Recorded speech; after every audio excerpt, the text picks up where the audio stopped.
Hola, hola, ¿cómo están? Espero que se encuentren bien. En este momento continuamos con el curso de la filosofía del derecho de Hegel, parágrafo por parágrafo.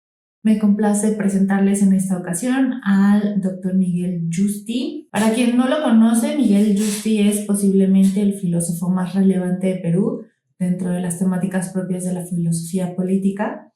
Es profesor principal del Departamento Académico de Humanidades en la Pontificia Universidad Católica de Perú, vicepresidente para América Latina en la Asociación Mundial de Facultades de Filosofía de Universidades Católicas y coordinador general de la Red Latinoamericana de Estudios sobre el Reconocimiento. También es responsable de la Red Germano-Latinoamericana de Investigación y Doctorado de Filosofía en Perú. Fue presidente de la Sociedad Interamericana de Filosofía por el periodo del 2004 al 2009. Hizo sus estudios de filosofía en universidades de Perú, Italia, Francia y Alemania. Tuvo una beca de investigación de la Fundación Alexander von Humboldt para estudios postdoctorales en la Universidad de Frankfurt, bajo la dirección de Habermas. Se ha especializado en historia de la estética, ética contemporánea y filosofía del idealismo alemán, temas sobre los que dicta cursos y seminarios. Es autor de La crítica de Hegel al mundo moderno, publicado en 1987, Alas y raíces, ensayos sobre ética y modernidad, publicado en 1999, Tras el consenso entre la utopía y la nostalgia, publicado en el 2006, El soñado bien, el mal presente, rumores de la ética en el 2008, Disfraces y extravíos sobre el descuido del alma en el 2015, y editor, entre otras publicaciones, de Dimensiones de la libertad sobre la actualidad de la filosofía del derecho de Hegel en el 2014, La mirada de los otros, diálogo con la filosofía francesa contemporánea en el 2015, El paradigma del reconocimiento de la ética contemporánea en el 2017, El conflicto de las facultades sobre la universidad y el sentido de las humanidades en el 2019, y Verdad, historia y posverdad, la construcción de las narrativas en las humanidades en el 2020. En la cajita de información les voy a dejar las publicaciones que tiene Miguel Yusti para que vayan y las busquen, las compren, las descarguen o las consigan de alguna manera. En la caja de información les voy a dejar toda la bibliografía completa. También hay un texto que les recomiendo que lean, se llama ¿Por qué leer a Hegel hoy?, publicado en el libro ¿Por qué leer filosofía hoy? En la cajita de información les dejo la referencia completa del texto y el link del artículo completo para que lo busquen y lo puedan leer. Me parece que es importante escuchar las reflexiones que tienen nuestros propios profesores respecto al mundo en el ámbito de la filosofía. Y bien, las siguientes palabras son de Miguel Yusti, es en el preámbulo Mefistófeles en acción.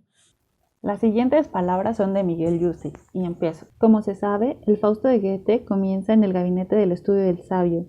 Allí realiza Fausto sus investigaciones y allí recibe también ocasionalmente a jóvenes estudiantes a los que imparte clases particulares.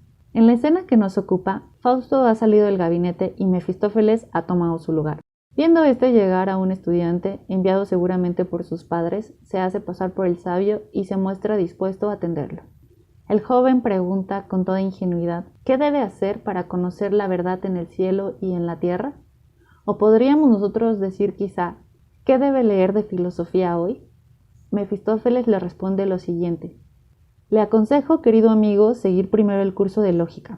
Allí le peinarán debidamente el espíritu, se lo calzarán en botas de tortura, de suerte que se deslice con más tiento por el sendero del pensar y no se tuerza acá y allá y se descarría. En realidad, la fábrica de pensamientos es como la obra maestra del tejedor.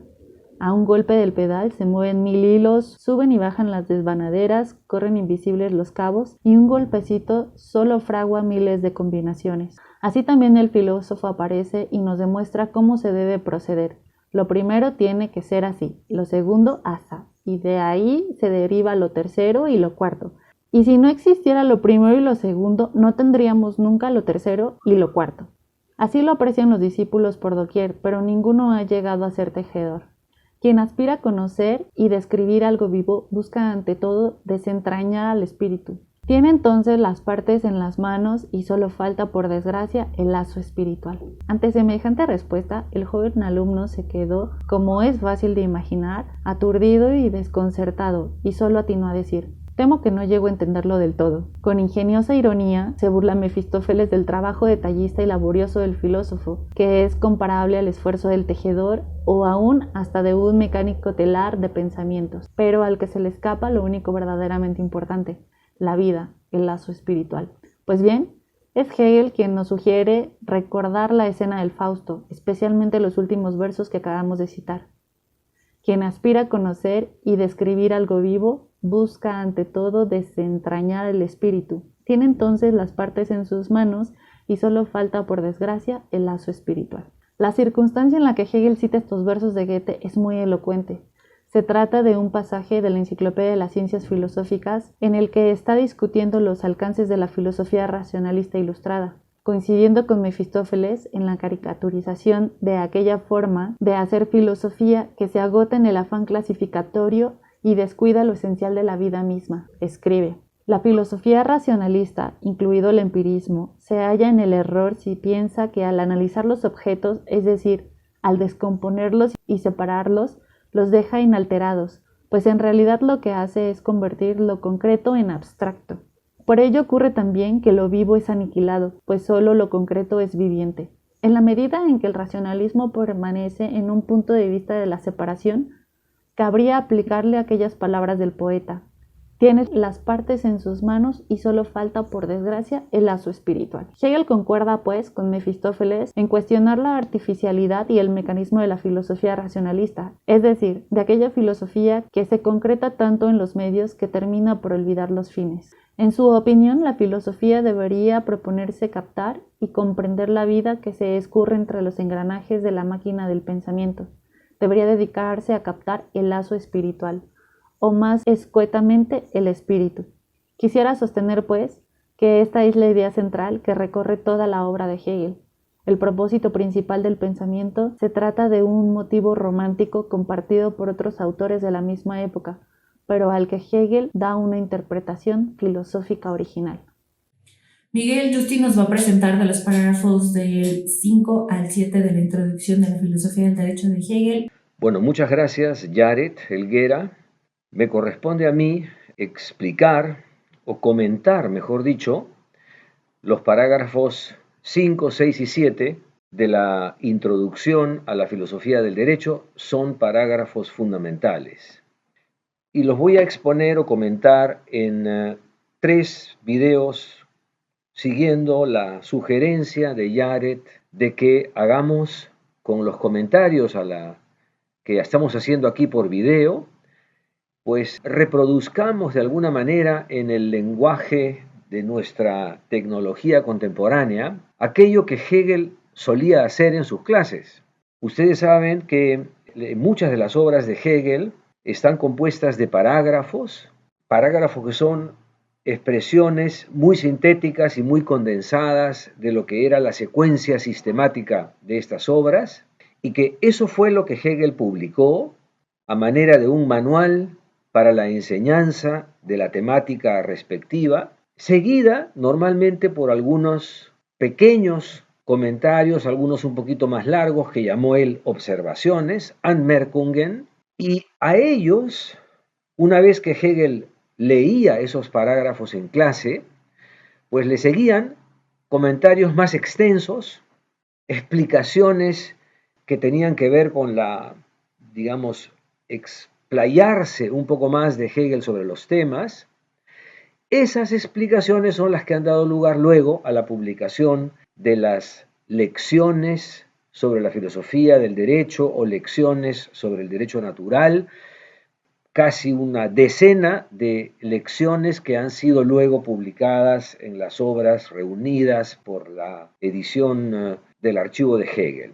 Pero en un inicio, en las primeras ediciones que se hicieron de la filosofía del derecho, Edward Gans, el discípulo de Hegel, junto con algunos otros colegas, prepararon una selección tomada de las diferentes lecciones que dictó Hegel y de los apuntes de clase que habían tomado sus alumnos, y que fueron incluidas en la primera publicación que se hizo de la filosofía del derecho con el nombre de agregados o Zusätze, ¿no es cierto?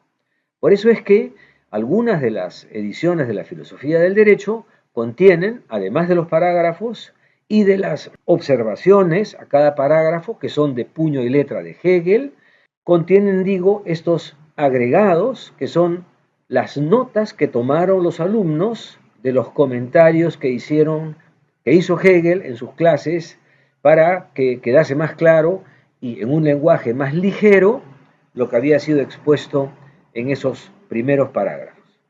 La idea de Jared Helguera me parece genial, que es la de que especialistas en Hegel de diferentes partes del mundo, pues nos ocupemos de hacer lo que, digamos, correspondía a esos agregados, es decir, hacer una explicación o un comentario que nos ayude a comprender esa formulación tan densa que hizo Hegel de los parágrafos sistemáticos que fueron publicados. De manera que yo creo que es una idea muy buena y espero que a lo largo de todas estas semanas o meses podamos llegar a producir un comentario virtual de todos estos parágrafos. Eso en primer lugar. En segundo lugar, quería también mencionar que al inicio de este comentario general a la filosofía del derecho, Jared Helguera nos ha transmitido cuáles son las traducciones de la filosofía del derecho de Hegel al castellano o al inglés y también algunas de las versiones que se han publicado en alemán.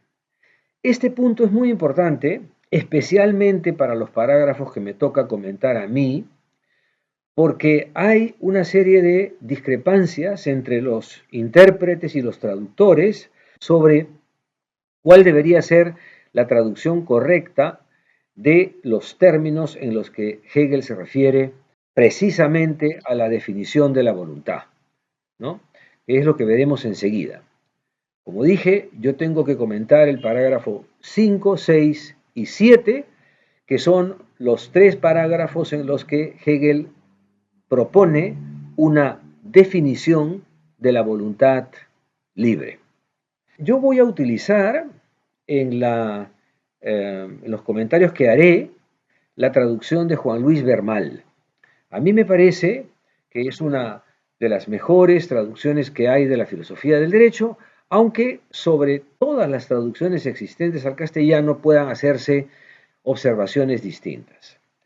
Está, por supuesto, hay más de una muy buena traducción. Está la de María del Carmen Paredes, que es una muy buena traducción también, con el único inconveniente, pero que tiene su explicación, de que María del Carmen Paredes no incluye la traducción de los agregados. Hay razones de peso para su decisión, porque, como les dije al comienzo,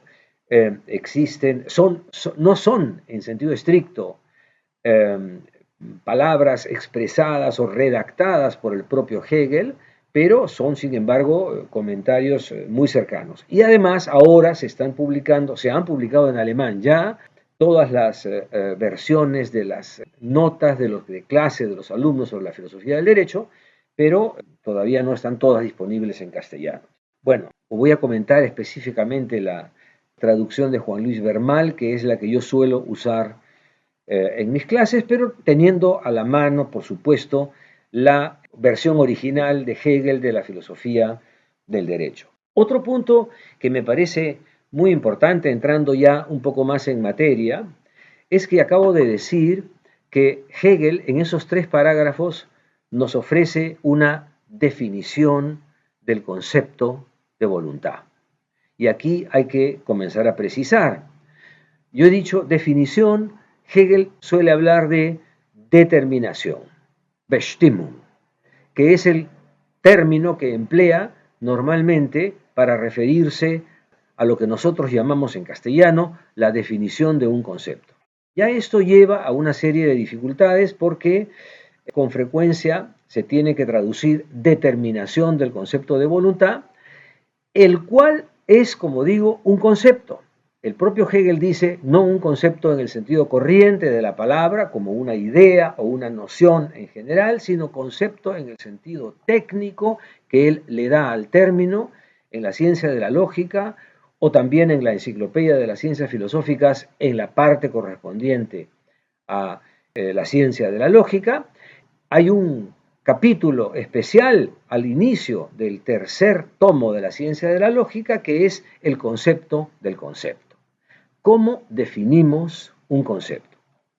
Entonces, la palabra concepto tiene un significado técnico en Hegel y se refiere a la, digamos así, a la estructura triádica o compuesta de tres dimensiones esenciales que forman parte de la definición de cualquier concepto. Un concepto tiene una estructura de tres dimensiones fundamentales. Y en alemán se suele decir, dice Hegel, que el concepto tiene tres determinaciones esenciales, con lo cual hay una determinación general de la voluntad, pero que a su vez está compuesta de tres determinaciones esenciales.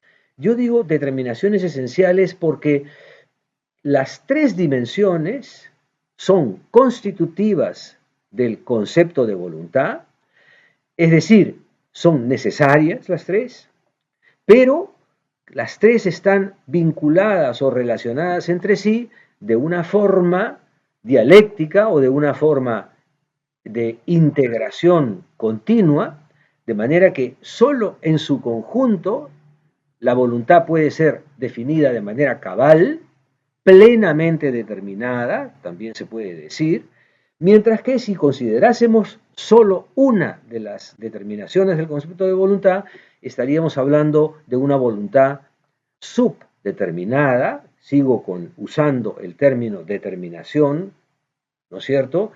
Una definición subdeterminada o infradeterminada, unterbestimmt, sería una definición que solo tiene en cuenta uno de los aspectos, aunque sean esenciales, pero solo uno de los aspectos de los que se compone el concepto de voluntad.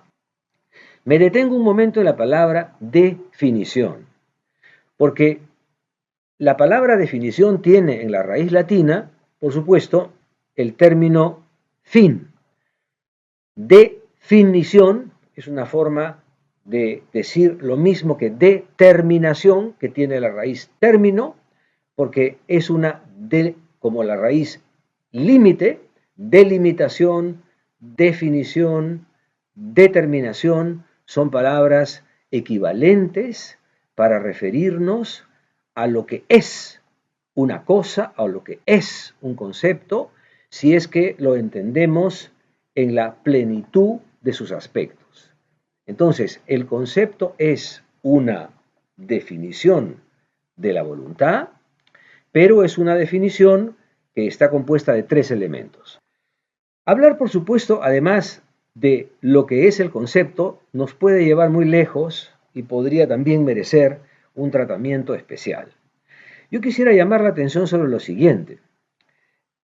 Fíjense ustedes en esta formulación. En la filosofía del derecho, en los parágrafos a los que me refiero, Hegel dice, la libertad es un concepto. Pero si uno va a mirar a la ciencia de la lógica o a la parte correspondiente de la Enciclopedia de las Ciencias Filosóficas, allí dice Hegel casi exactamente lo contrario. Dice, el concepto es la libertad o el concepto es lo libre. Das Konzept ist das Freie.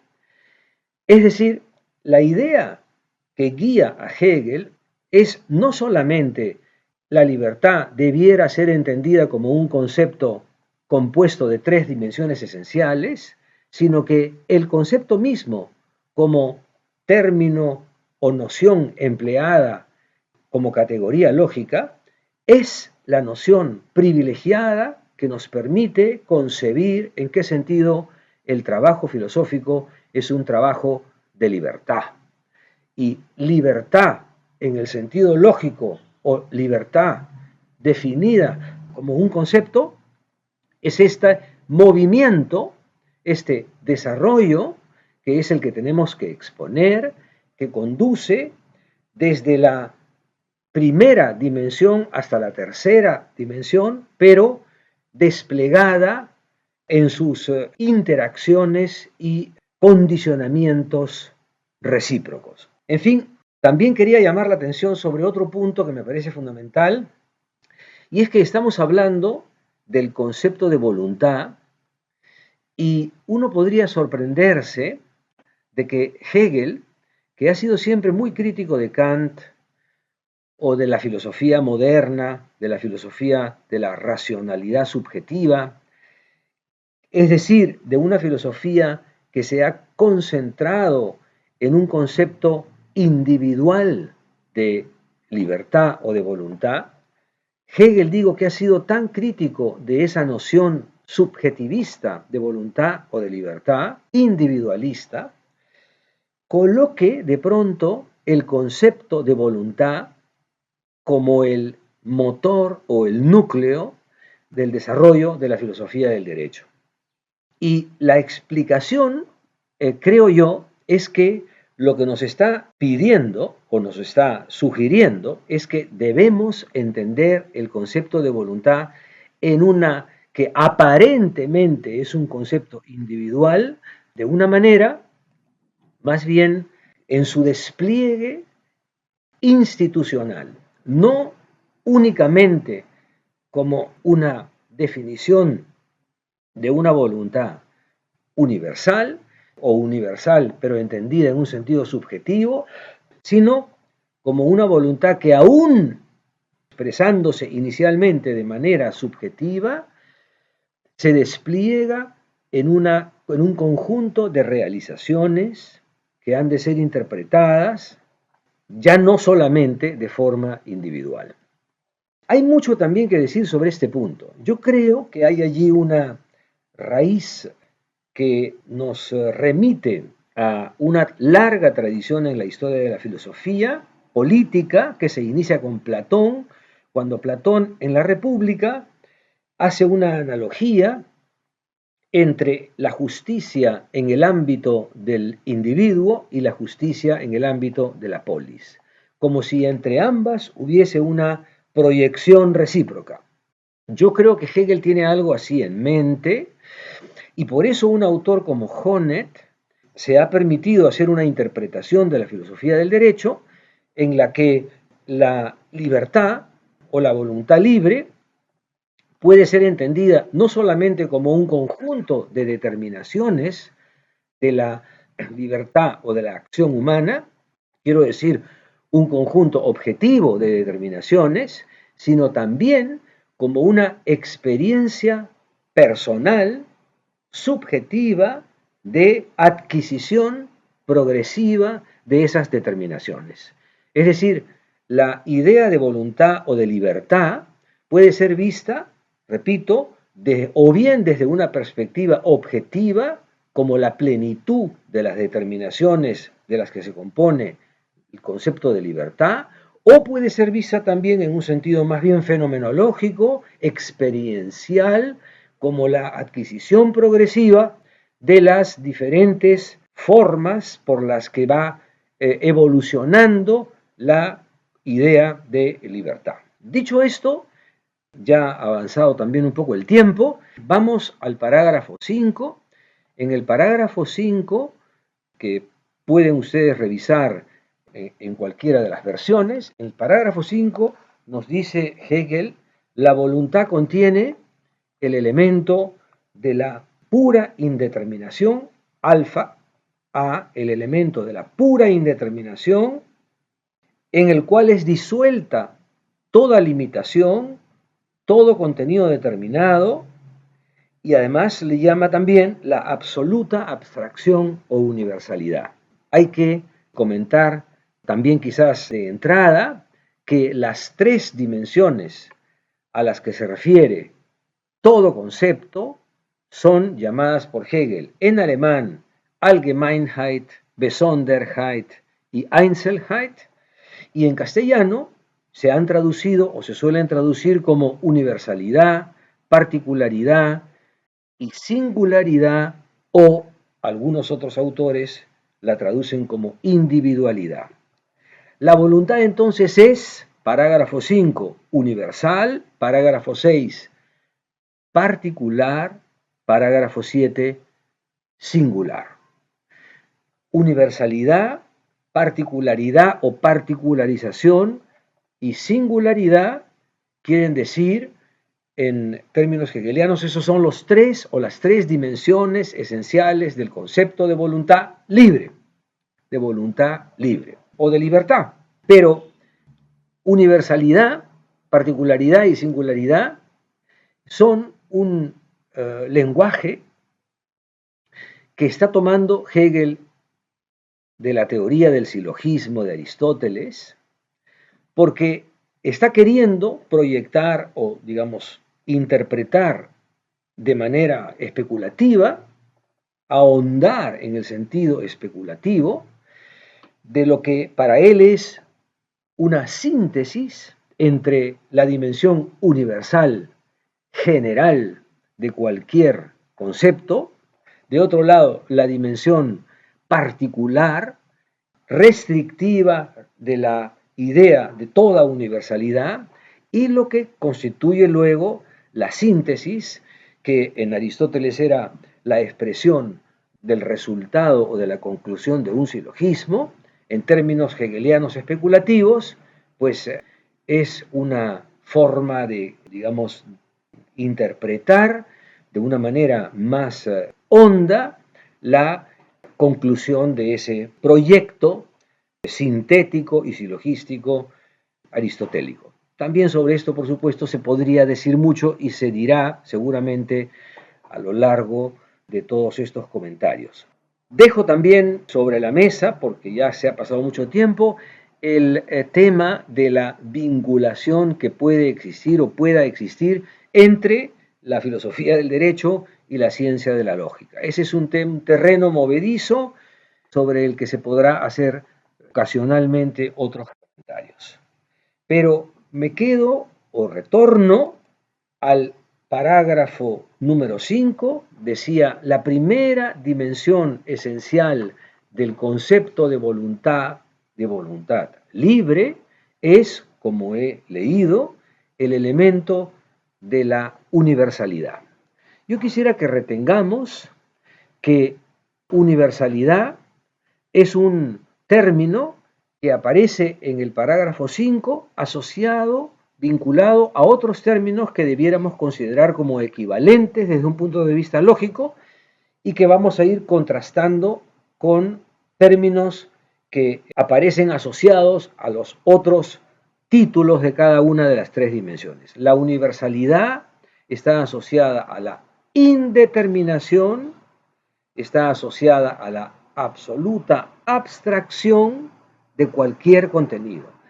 A lo que se está refiriendo Hegel, en sentido estricto, es a la definición de una voluntad o, si deseamos, de una libertad, como la han hecho los filósofos modernos, de acuerdo a la cual la libertad o la voluntad es la capacidad de decisión del individuo autónomo, la capacidad de poder decidir cualquier cosa, pero no un contenido concreto en particular, sino es justamente esa capacidad universal de decisión que no está asociada a ningún contenido porque se define justamente como capacidad de, y que además pretende ser la total abstracción en términos generales.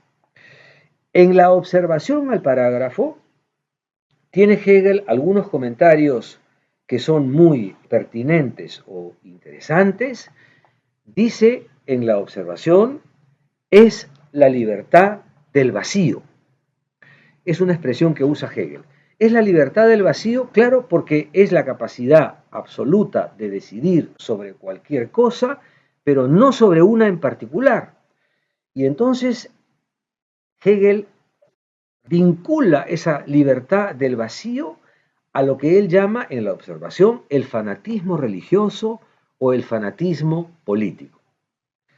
El fanatismo religioso, que puede considerar que se está identificando con un tipo de universalidad o de voluntad, que es la voluntad del pensamiento puro, particularmente en la religión hindú, o la del fanatismo religioso. Esto es muy interesante porque retoma algunos desarrollos de la fenomenología del espíritu, porque allí lo que Hegel sostiene es que puede haber un fanatismo político que cree que está instaurando una libertad absoluta, pero sin ningún tipo de orden positivo, sin comprometerse con ninguna institución particular. Y eso es, lo dice también Hegel al finalizar el comentario en la observación a este parágrafo, es lo que él llama la furia de la destrucción, es decir,